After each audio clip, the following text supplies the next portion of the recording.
Hey everyone, welcome back to our channel. If you're scratching your head over the GE refrigerator error code 713 on your 2025 model, don't worry. We've got you covered.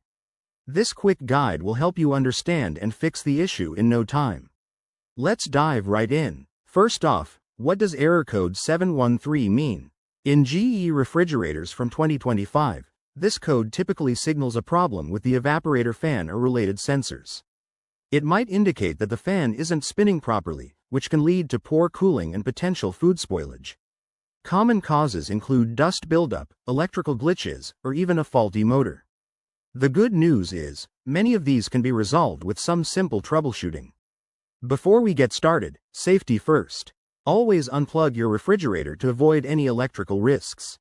Once that's done, let's go through the steps. Step 1. Perform a reset. Unplug the fridge for at least 5 minutes, then plug it back in and check if the error clears. This works wonders for temporary glitches. If that doesn't do the trick, move to step 2. Inspect for blockages. Open the freezer compartment and look for any dust, debris, or ice buildup around the evaporator fan. Gently clean it with a soft brush or vacuum. Be careful not to damage any wires. Step 3. If the error persists, it could be a deeper issue like a sensor failure or motor problem. At this point, it's best to call a certified technician to avoid voiding your warranty or causing more damage. To prevent this error in the future, make it a habit to clean your fridge coils every 6 months and ensure proper ventilation around the unit.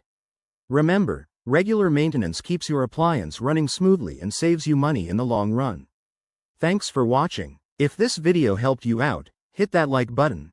Subscribe for more home repair tips, and drop a comment below if you have questions.